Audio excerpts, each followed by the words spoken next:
Hi friends, welcome to our channel. நீங்கள் நம்ம சேனல்ல பூரி, சப்பாத்தி, பரோட்டா எல்லாத்துக்குமே சூப்பரான சைட் டிஷ் வெஜிடபிள் குருமா எப்படி செய்யலாம்னு பார்க்கலாம். அதுக்கு முன்னாடி நம்மளோட சேனலை ஃபர்ஸ்ட் டைம் பார்க்குறவங்க கீழே உள்ள சப்ஸ்கிரைப் பட்டனை கிளிக் பண்ணிக்கோங்க. பக்கத்தில் உள்ள பெல் ஐகானையும் கிளிக் பண்ணிக்கோங்க. வாங்க வீடியோக்குள்ளே போகலாம்.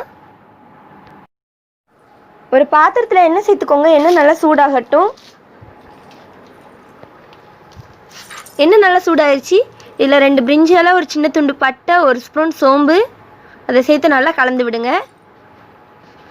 இப்போ இதில் 2 பெரிய வெங்காயம் நீளமாக கட் பண்ணது அதையும் உள்ளே சேர்த்துடலாம். வெங்காயம் நல்லா பொன்னிறமாக வதங்குற அளவுக்கு இதை கலந்து எடுத்துக்கலாம். வெங்காயம் ஓரளவுக்கு வதங்கிடுச்சு. இதில் இஞ்சி பூண்டு விழுது அதையும் சேர்த்து நல்லா கலந்து விடலாம்.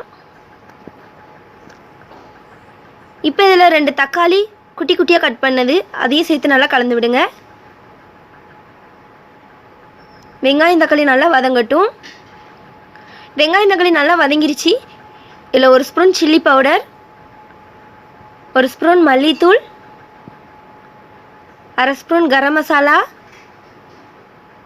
இப்போ இதை நல்லா கலந்து விடலாம். பொடியோட பச்சை வாசனை போகிற அளவுக்கு நல்லா கலந்து எடுத்துக்கலாம். பொடியோட பச்சை வாசனை போகிற அளவுக்கு நல்லா கலந்து எடுத்தாச்சு. ஒரு உருளைக்கிழங்கு குட்டி குட்டியாக கட் பண்ணது, 2 கேரட் குட்டி குட்டியாக கட் பண்ணது, 5 பீன்ஸ் குட்டி குட்டியாக கட் பண்ணது அதையும் சேர்த்து நல்லா கலந்து விடுங்க.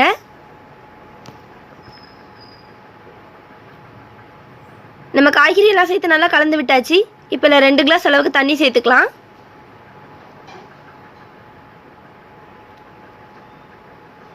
தண்ணி சேர்த்ததுக்கப்புறமா நல்லா கலந்து எடுத்துக்கலாம். உப்பு தேவையான அளவு அதையும் சேர்த்து நல்லா கலந்து விடுங்க. இப்போ இதை மூடி போட்டு மூடி வைக்கலாம்.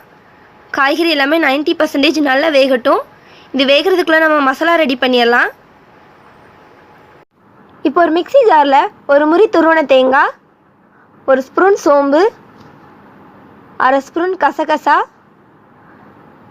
10 முந்திரி பருப்பு.